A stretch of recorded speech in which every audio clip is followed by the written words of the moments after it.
Yeah.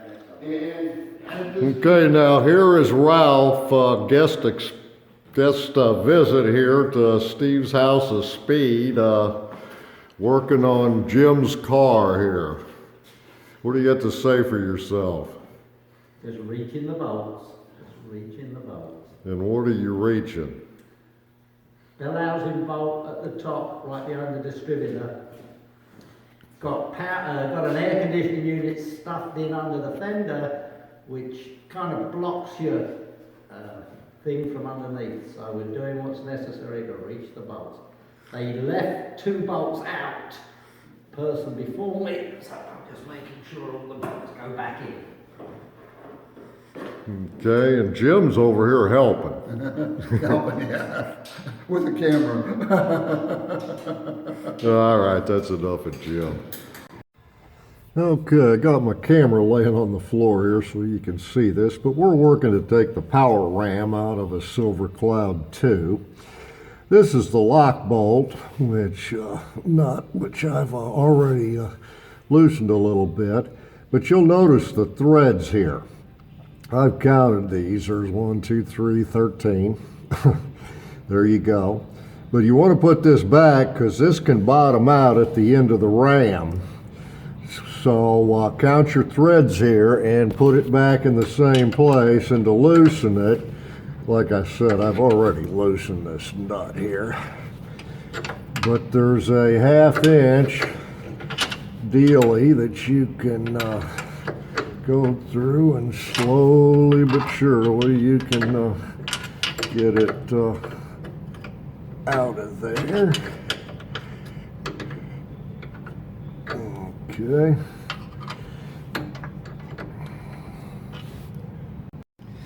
You know, I don't necessarily like using a pair of pliers on something, but I'm going to lightly grasp that and unscrew it.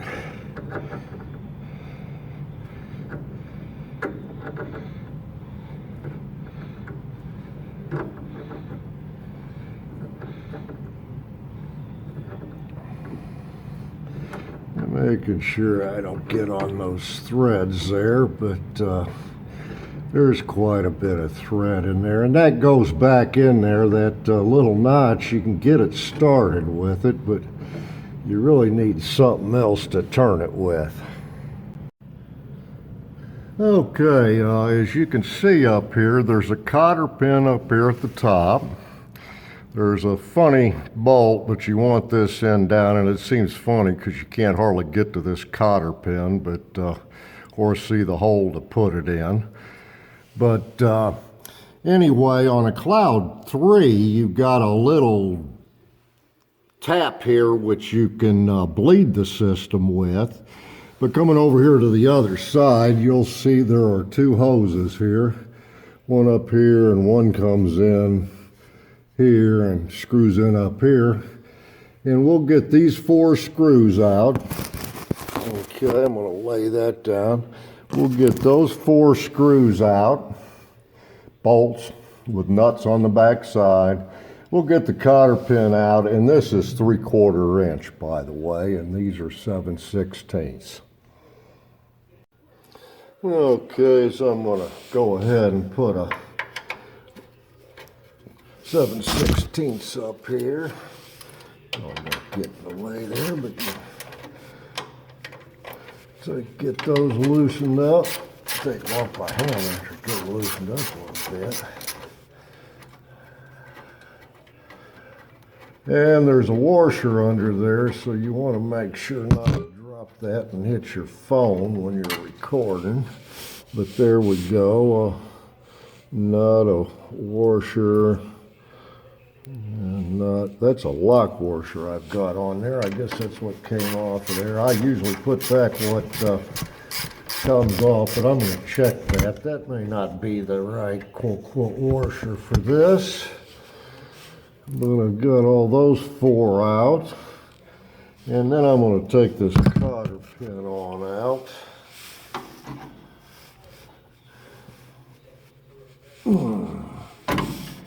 There we go, 1 cotter pin. Camera down a little bit.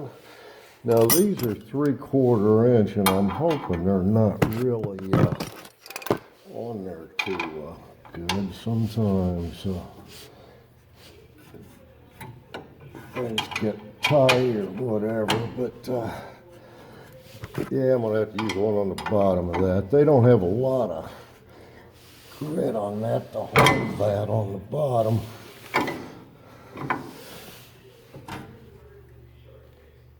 There we go. Do it just a little tight. Okay, I'm gonna move my phone, but I'll take that off and that'll all come off of there. Okay, I'll move my phone over a little bit so I don't drop everything on it. I'm going to go ahead and take that bolt out. Now, what happens here is this is centralized, so there's 2 washers up on top of the bolt. I need to make sure I keep these in the proper order. Okay, there's 2 on the bottom, so there's 2 on top and 2 on the bottom of that.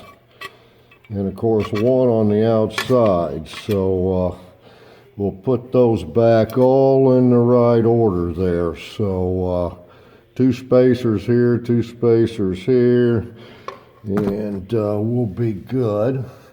Now this, I need a 3/4 inch to take these off, and I'm going to have to put a bucket under it, but I'm going to unloosen this and this. And I don't know if there's any right order, but after you take that plate, these are a lot easier to get to. Just make sure you don't twist on the rod up there, because that rod is basically, in fact, I'm going to put the bolt back in the hole up here, like so, to hold that so it doesn't twist when I take those out. If you're with me, it'll keep it from going, but basically like that. Loosen that one, and now I gotta put my bucket under there. So the phone's got it right there. And I'll take those the rest of the way off and let them drain. So that's how you get it off. Okay, you can see I've got both hoses off there draining into the bucket. And the next thing that I do, if I lay my phone down there, that bolt I put back in there, I'm going to take that simply off of there. Pull that out of there. Get back over where it goes. The nut over there. And then simply this whole thing just pulls out of there, and it's going to have fluid in there, so you need to get it over your bucket. I'm now on the workbench, and I'm going to take this power cylinder apart. You'll notice in here that there is a fitting there, and I had loosened that, thinking I could unscrew it. But this has to come out to get the piston out. So I'm going to go ahead and unscrew that. You'll see the piston in here. With that in there, it just won't pull out. Next thing I'm going to do is take these out. You'll notice I've already loosened them.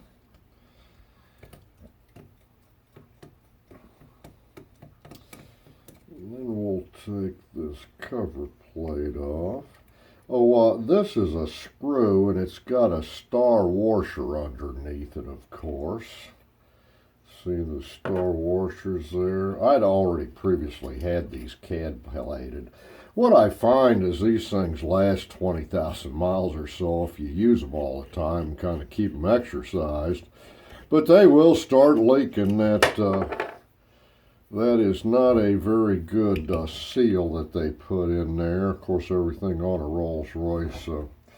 Okay, you got that coming off, and then there's a spreader in here. Let's see if I can get that out of there. Get that out of there. Yep, coming off there a little rough.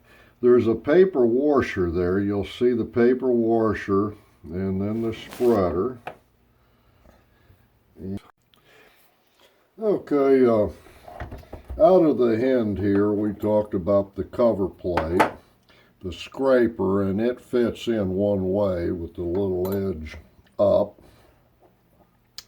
Behind that is a paper washer in the kit I got from Albert's. They give me a replacement for that. Then there's this silver washer comes off. Under that is basically a seal that looks like that, which I got a new one in Albert's kit. I dug that out with, I just used a sharp thing. They're not usually in there, and I just popped it right out of there.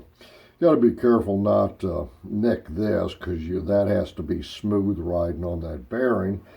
Then the next thing you do is you take a sharp pick, and they put a hole in here, and you go in there and you push in and you pull this clip up. It seems funny, but if you can see that hole there, when you put that clip back on, you want that opening just a little ways off from where that hole's going to be. If you put it in the center of the back, I don't think you can pop the thing out right, and I don't think you can turn that after you snap it in there. But anyway, that takes that out, and then this whole thing should come out, pistons and all. And you know, the inside of this looks pretty good to me. I don't know if you can see down that, but I'm probably going to take and hone that out a little bit just to touch it up. But anyway, this one here, the big O-ring, it was in quite good shape from what I could see. So anyway, I think I'm going to keep that one. Yeah, I think I'm going to keep that one. And anyway, there's a little burr on here somewhere, because this stuff should slide right off. So I'm going to get something and clean that off before I slide a lot of stuff on, new stuff on there. But anyway, I'll take that to the bench and get that all cleaned up. Okay, somebody reviewed my video I'd done, so I'm kind of redoing it. I didn't really show how to put some of the seals in and such. You'll see in here there's a little lip, and when we put the O-ring on the end of this right here, it's going to go right, it's going to have to slip over that ridge, so we'll press it down a little bit as it goes in. There's also, you can see a ring right there, and that's where the snap ring we talk about, and there's a hole there, and you want the opening of the ring close to that hole, or you're not going to be able to get it out. You got to be able to hook it and push on it. So with that, I'm going to put this in my vise, and I've got it painted real pretty, so put a rag in there. Okay, the first thing I'm going to do is get a little lubricant and put in there and put on the O-ring. Okay, the lubricant, I'm going to put a little bit on this guy. I'm just going to take a little bit and put it on there. I'm not going to put it down in there, which I got clean. That's where the seal's going to go. I'm going to get a little bit, and I'm going to put down in here where that ridge is, so when that O-ring goes over, and I'm going to put a little bit on the O-ring there.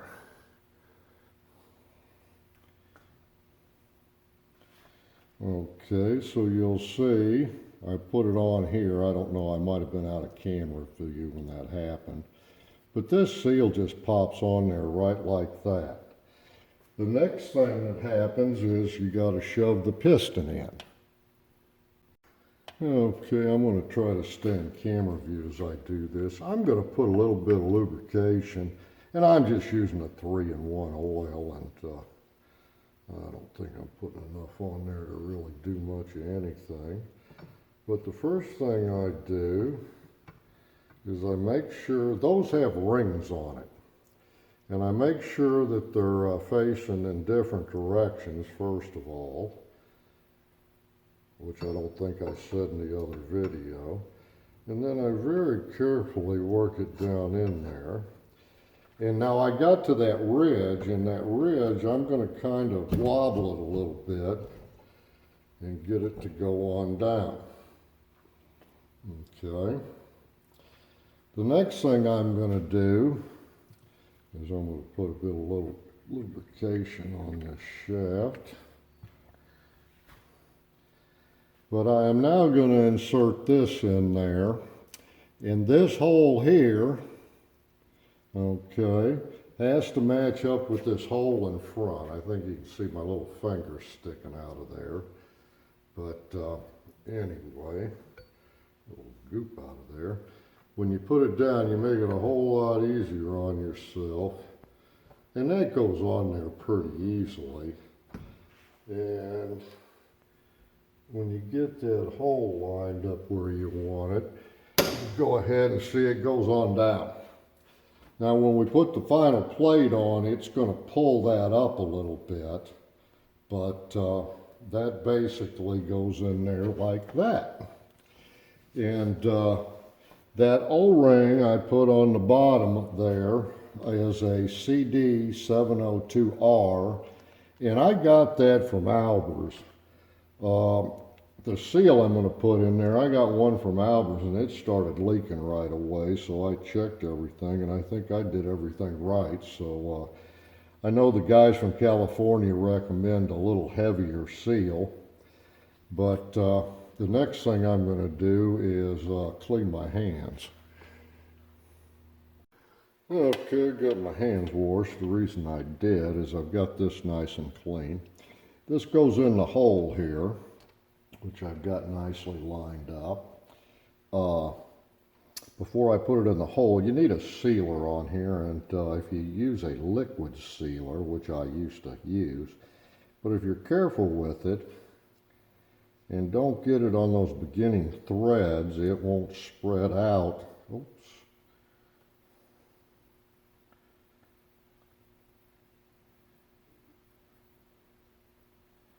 You don't have to get it on the first thread or two. And I hope you can see that good. So I'm wrapping that around there, and you can see I got some off the end there. And I'm going to break that. And then I'm going to put it in. Before I put it in, these are a pipe thread of some strange British type. This is the fitting for the hose, so it's a hydraulic type of thread and fitting. And you don't want to screw this in overly tight. You just want it to seal. People can screw this in until where you'll split this. I've seen that on one. And when you start to tighten your hose on here, you want to make sure you got a wrench on here, which I don't think I mentioned in the installation video. Or you can easily back this thing off and loosen it up, so you want to hold on to it because it doesn't have to be tremendously tight as long as you got a good seal on it. So I'm going to go ahead and tighten that in there. Okay, so the tightening part, this is a 5/8 inch wrench. And I'm just going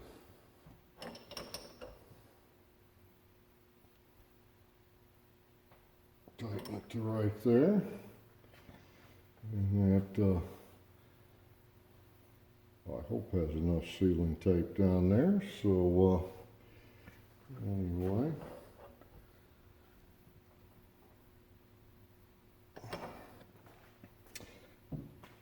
I use a small wrench, that way I don't over torque it. Now, you don't want to pull on anything at this point because you're going to put the sealing ring in.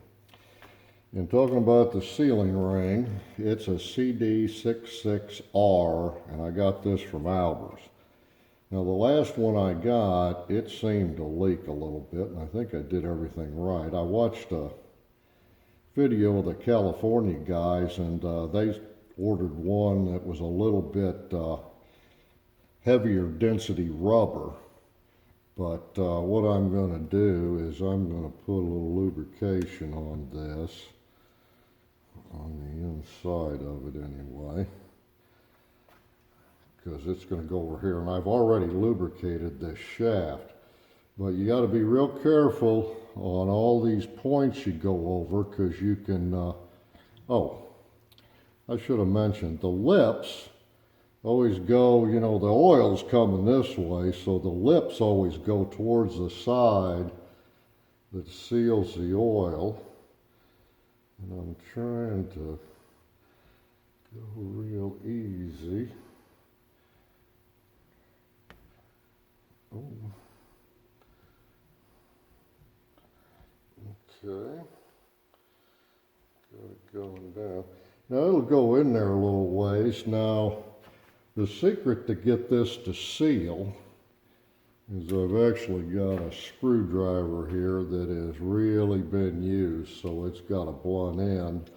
And then I took a screwdriver. I use this all the time, but you kind of going to have to push this seal on down in here past that lip.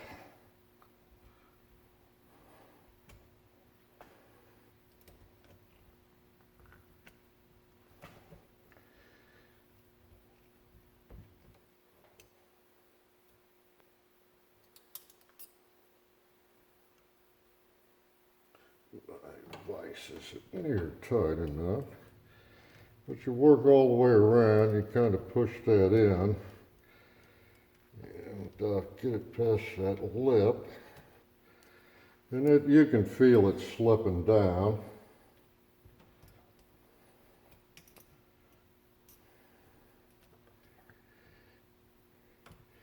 Yeah, last time I think on the video I said, oh, you just goes in this way, and didn't really talk about the lips and such.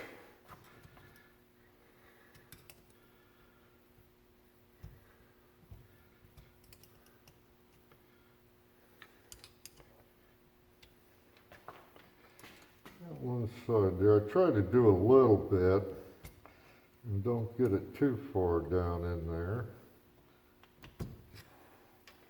There, she's going nicely now. A little bit more on this side.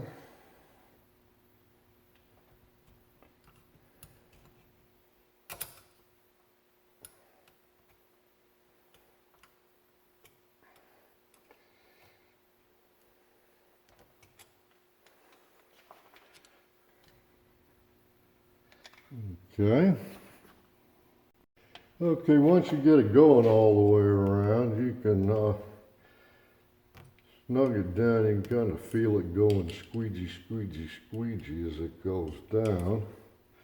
And I'm using my rounded screwdriver there. You can see that's good and doesn't have a sharp edge on it. So we got that on in there. The next thing that goes in is the sealing ring. And you got to be real careful as you get that over stuff.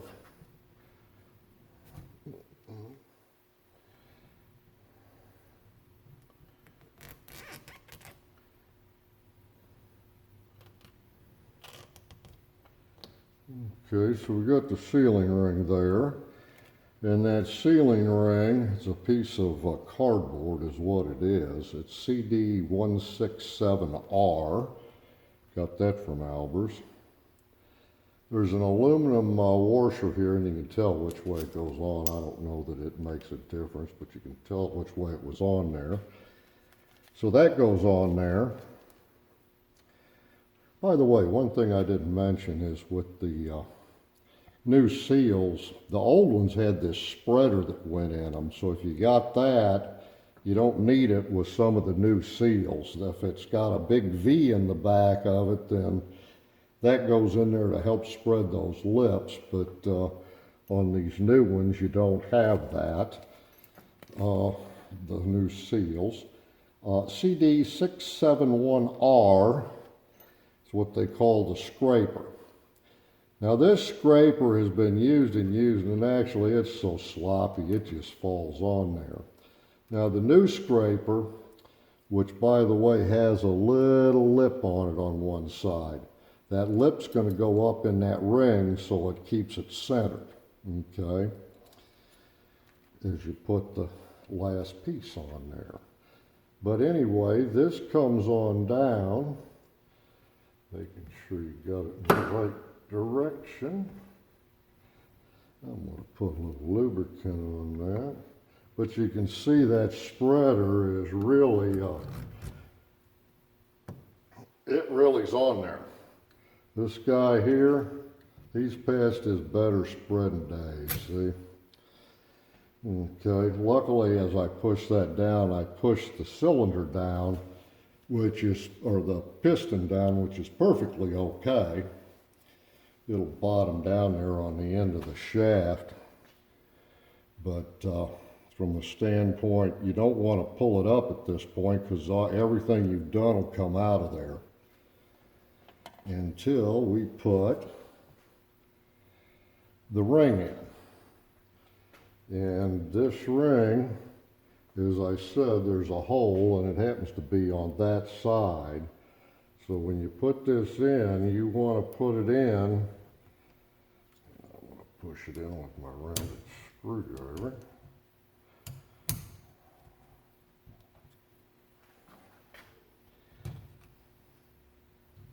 Might have to go get a sharp screwdriver. Oh, there's one.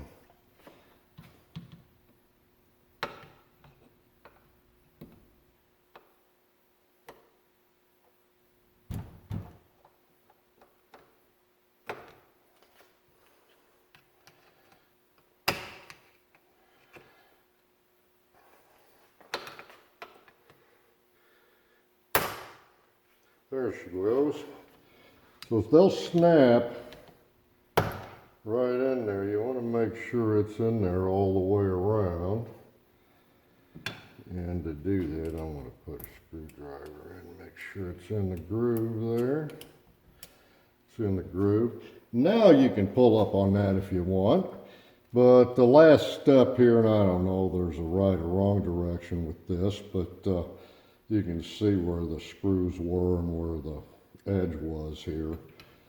So that goes on there and line the screw holes up. And these get a star washer on them, and they're a screw.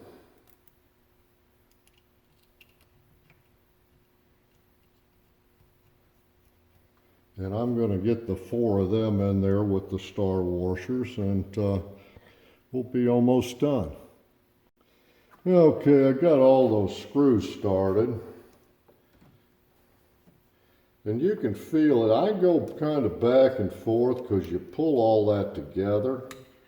And so you want to kind of make sure it I don't tighten one all the way. I kind of, see how that one's loose now. I kind of work my way around. And this time I'm going to tighten them.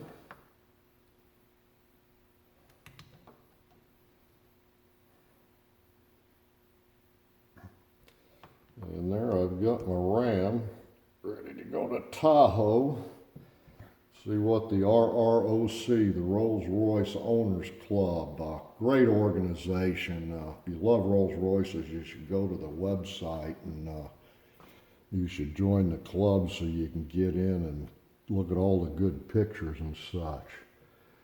So anyway, okay. Last thing I'm going to do before I put it on the car is I count 9 threads. So 1, I count that one, 1, 2, 3, 4, 5, 6, 7, 8, 9. So right about there. Now these bolts, you can see that's the tightening side. It's got the machine side on it. That side is not. Now I'm going to tighten the bolt back up that way. So anyway, I'm going to wind that to where about my thumb is. And that way I'll have it about where I want it to go when I put it on the car. You can screw it in, you know, from this end, you can screw it in a ways and get it started, and that way you can screw it almost all the way up. People grab them with pliers so they get these first few threads here get all screwed up, but you don't need them. That's how you wind it in. Okay, I got the end of my rod all the way out. I've got my bolt out to about 13 threads. I'm going to shove it through there.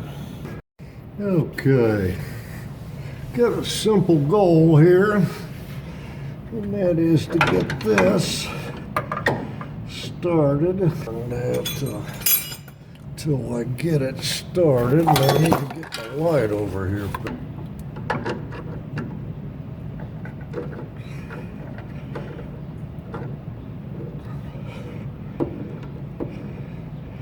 Okay, you can see I got that started in there, and I'm gonna keep turning it.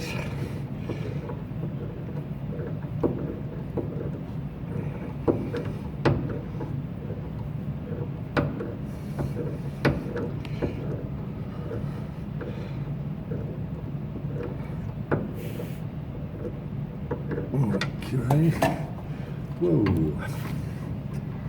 Got my light away. I need to count my threads. 1, 2, 3, 4, 6, 7, 8, 9, 10, 11, 12, 13. There's 13 threads. We'll see how that works out in front. Okay, the length of this, I put the bolt in the end of it, and I've got it all the way to the stop on the right side, but it didn't bottom out, and it's right where it should be. I was just checking to make sure that 13 threads were where I wanted them to be, and I'm going to get these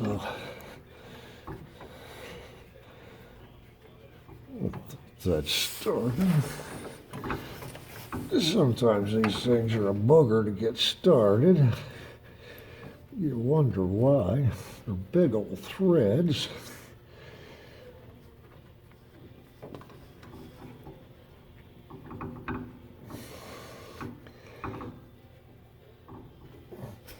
Just like that.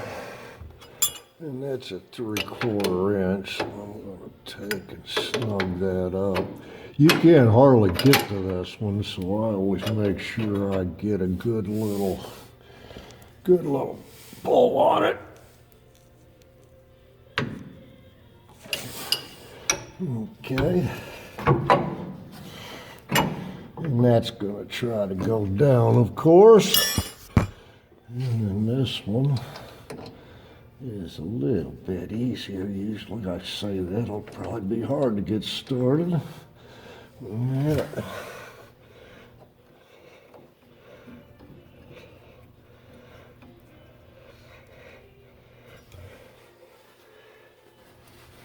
And get a little clean on those. Make everything a little cleaner. And my 3/4 inch wrench.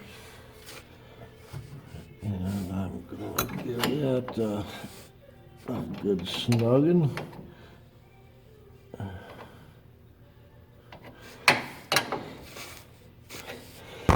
Good. Now the secret is to get that bolt in there.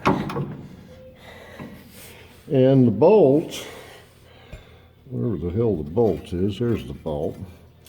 Okay, it basically gets a bunch of washers, but it gets 3 that are spacers up here.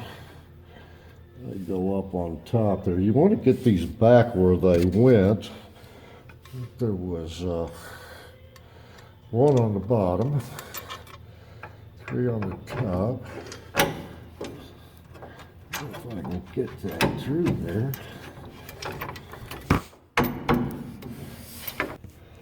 And I got one more washer, and then that. Now it's gonna be awful doggone hard to see where the hole in this bolt is. So I'm gonna locate it. Put it on this side. I'm actually gonna get something to mark that. But just to hold this up for the time being, I'm gonna put a couple of these in. Nope. At least one of them in.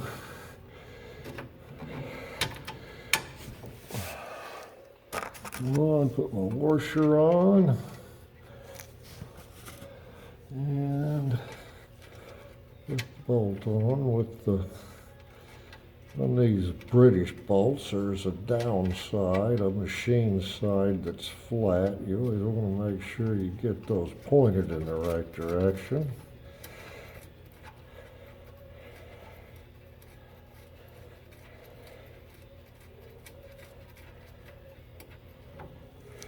Okay, so that'll hold that up while I go get some other stuff. Okay, I'm starting to put this nut back in here. You'll know that I got where the hole is, and then I marked this because that way I'll know where to put the cotter pin in, because it's harder than hell to see which way these things go after you get them tightened down.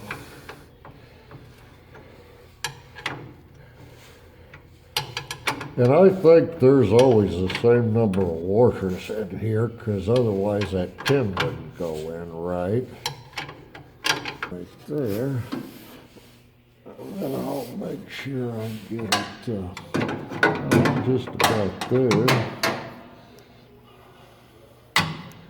Maybe a tad more. Maybe a tad more.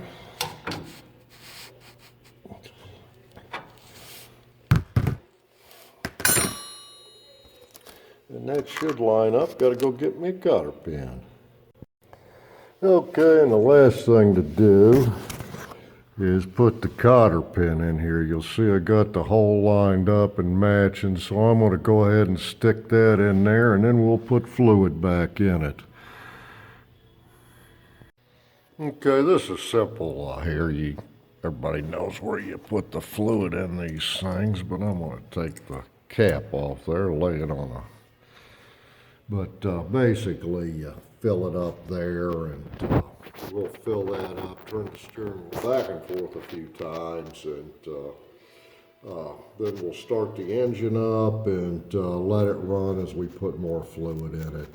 It's self-bleeding, so once you get it back up to the level indicator here, I don't know if you can see the level indicator, but when you get it back up there to full, you're in good shape. So we'll give it some fluid. Okay, a couple of things I do here is you'll see around the fill point here, I put a paper towel just so if I spill it, I'm freehanding this foam, by the way, doing this. Another thing is I put a nozzle on my thing, and you can pull it over like that. You can squirt it in there until you get it where you want it. You can put your finger on the nozzle and pull it back up. I hope I got that on there. But that way you don't spill transmission fluid all over the place. All right, I'm going to go ahead and I'm going to start the engine. I'm going to turn the wheels to the right and the left. The first time I'm just going to start it and let it just run, because it'll suck some of it in. But I'll start it again. I'll put a little bit more fluid. If you got somebody to help you, just start it up and have them start pouring the fluid in, keeping up with the fluid flow, and you'll be fine. But since I'm single-handed here, I'm just going to do that. I'll start the engine, stop it after it sucks this down, and I'll fill it up.